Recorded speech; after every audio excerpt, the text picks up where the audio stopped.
J'espère que vous avez bien compris les lois régissant le mariage. Nous allons passer la parole aux fiancés. Veuillez vous lever.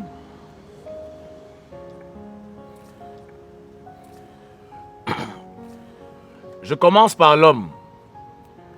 Monsieur Piwele Christian, acceptez-vous de prendre pour épouse Mademoiselle Mbarga Elundu Passy, de l'aimer, de la chérir pour le meilleur et pour le pire durant toute votre vie? Si tel est le cas, dites oui, monsieur le maire. Oui, monsieur le maire.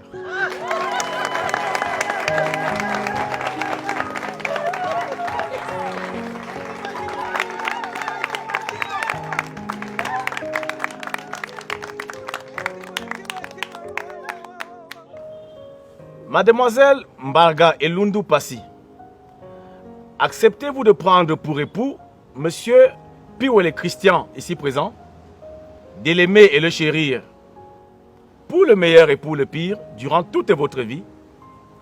Si tel est le cas, dites oui, monsieur le maire.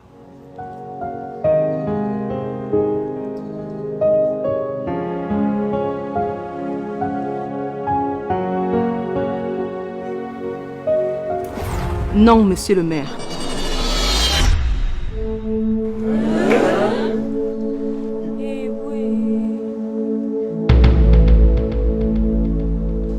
Je ne peux pas épouser un homme qui ne m'aime pas.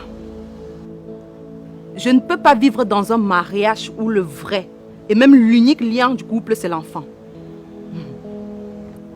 Vous venez de lire dans les textes instituant le mariage que le vrai fondement même de tout mariage, c'est l'amour.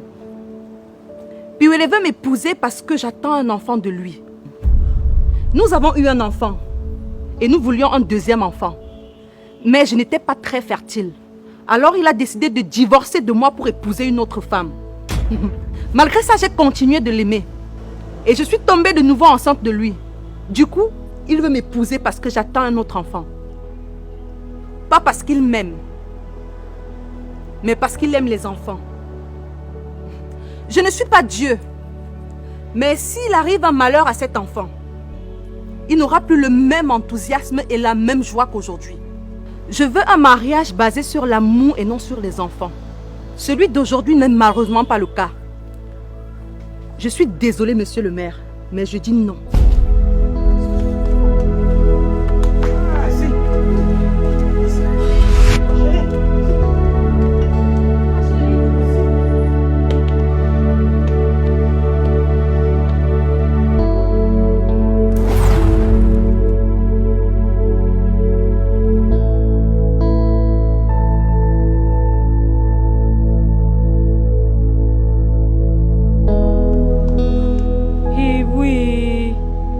Passy a fait fort. C'est souillant, hein?